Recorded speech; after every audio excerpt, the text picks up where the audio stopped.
Hello নমস্কার, welcome to its by Madhulika, easy and tasty recipes by Madhulika. আমার রান্নাঘরে আপনাদের সকলকে স্বাগত। আজকে আমি বানাচ্ছি ফুলকপির পাতুরি। কলা পাতা ছাড়া পাতুরি কড়াইতেই হবে, সুতরাং ফুলকপির কড়াই পাতুরি বলা যায়। এই রান্নাটা সব থেকে ভালো হয় শীতের ফুলকপি দিয়ে। বাজারে এখন প্রচুর শীতের ফুলকপি পাওয়া যাচ্ছে। কম তেল কম মশলা লাগলেও রান্নাটা এত সুস্বাদু হয় যে ভাতটা কিন্তু সেদিনকে একটু বেশি খাওয়া হয়ে যায়। 250 গ্রাম ফুলকপি ছোট ছোট টুকরো করে কেটে নিয়েছি। ফুলকপির ডাঁটাটা যদি একটু সবুজ রঙের হয় তাহলে আমি দেখেছি ফুলকপির স্বাদটা কিন্তু অনেক বেশি হয়, সেরকমই একটা ফুলকপি আমি নিয়ে নিয়েছি। একটা মাঝারি সাইজের টমেটো পাতলা পাতলা করে কেটে নিতে হবে।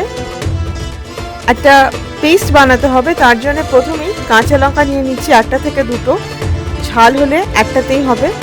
আর কোরানো নারকেল 3/4 কাপ। আমি 2 রকম সর্ষে, হাফ চা চামচ সাদা সর্ষে, হাফ চা চামচ কালো সর্ষে একসাথে বেটে নিয়েছি, সেই সর্ষে বাটাটাই নিয়ে নিলাম। এবার একটা মিহি পেস্ট বানিয়ে নিতে হবে মিক্সিতে, ঠিক এইরকম। যেই কড়াইতে পাতুরিটা বানাবো সেই কড়াইটার মধ্যে সমস্ত মশলা দিয়ে ফুলকপিটা মেখে নেব। প্রথমেই নিয়ে নিয়েছি ফুলকপিটা আধ ঘন্টা নুন জলে ভেজানো ছিল, তারপরে ভালো করে ধুয়ে নিয়ে নিলাম। 3টে ছোট ছোট তেজপাতা দিয়ে দিলাম। টমেটো যেটা কুচিয়ে রেখেছিলাম সেইটা দিচ্ছি।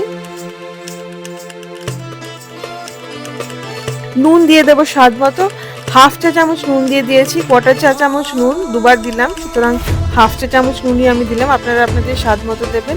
1/4 চা চামচ হলুদ গুঁড়ো দিয়ে দিচ্ছি, আর শুকনো লঙ্কার গুঁড়ো লাগছে হাফ চা চামচ। যারা ঝাল বেশি খান তারা একটু বেশিও দিতে পারেন। সর্ষের তেল দিয়ে দেবো 3 টেবিল চামচ। এবার সমস্ত কিছু খুব ভালো করে মিশিয়ে নিতে হবে। একটু সময় নিয়ে ভালো করে মেশানোটা কিন্তু এখানে খুব ইম্পর্টেন্ট।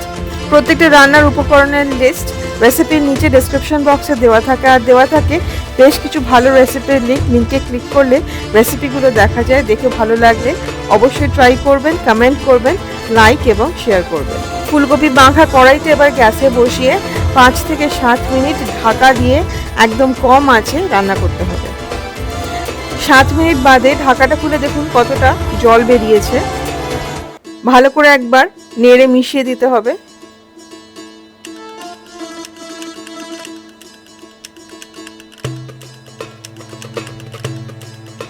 দিয়ে দেব সর্ষে আর নারকেল বাটাটা। খুব ভালো করে মেশাতে হবে এটা, যেহেতু জল আছে সেহেতু মেশাতে অনেকটা সুবিধা হবে। মশলাটা ভালো করে মিশিয়ে নিয়ে ঢেকে আবার রান্না করতে হবে 2 থেকে 3 মিনিট একদম কম আছে।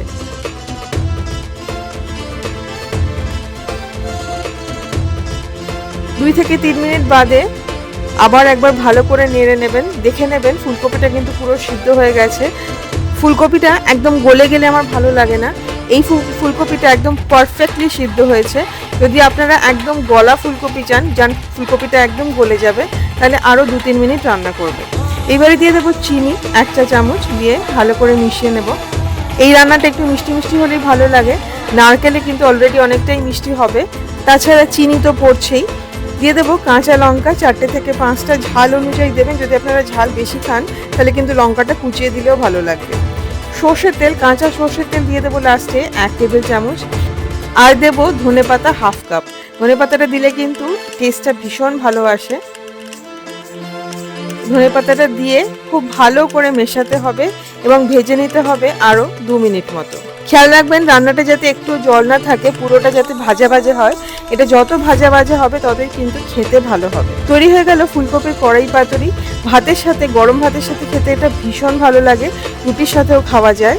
যারা এই রেসিপিটা, যারা এই রান্নাটাকে খেয়েছেন তারা জানেন এটা খেতে কত ভালো হয়।